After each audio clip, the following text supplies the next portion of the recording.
कंस महाराज ने श्री कृष्ण जी को मारने के लिए एक असुर भेजा था जो पूरे के पूरे जंगल को आग लगा दिया था।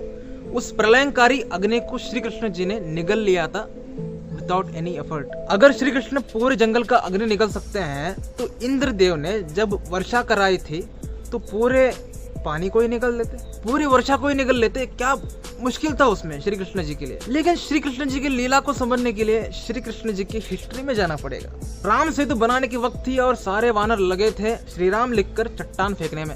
उसी दौरान क्योंकि 100 योजन लंबा बनाना है तो सब लोग सोच रहे हैं कि कितने चट्टान लाएंगे हम, कहाँ से लाएंगे।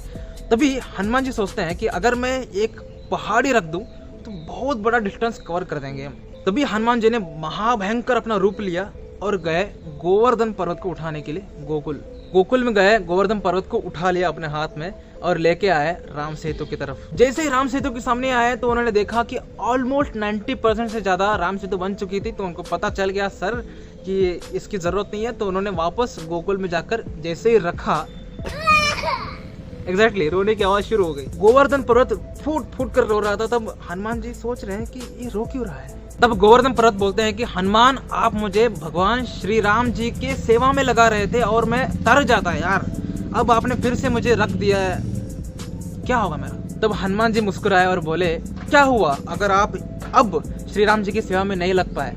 मैं आपको आश्वासन देता हूँ कि अगले आने वाले जब श्री राम जी अवतार लेंगे तो जरूर आपको अपनी लीला में इस्तेमाल करेंगे। हनुमान जी की उसी आश्वासन को मद्देनजर रखते हुए भगवान श्री कृष्ण जी ने गोवर्धन पर्वत को उठाया था उस वर्षा से बचने के लिए अथवा अपने पूरे वृंदावन के लोगों को बचाने के लिए। इस लीला में श्री कृष्ण जी समझा रहे हैं कि अगर मेरा शुद्ध भक्त कुछ लोगों को आश्वासन देता है, वचन देता है या कुछ बोलता है तो उसकी बातों को सच करना मेरी ड्यूटी है। श्री कृष्ण जी भक्त वत्सल है और अपने भक्तों के लिए कुछ भी कर सकते हैं। अगर भक्त कहता है कि मैं करूंगा तो श्री कृष्ण जी उसको हेल्प करते हैं उस काम को करवाने के लिए। वैसे ही जब हनुमान जी ने कहा कि एक दिन श्री राम जी आपको जरूर यूज करेंगे तो श्री कृष्ण जी ने उसको याद रखा और गोवर्धन पर्वत को अपनी लीला में यूज किया। तो सब मिलके बोलो हरे कृष्णा।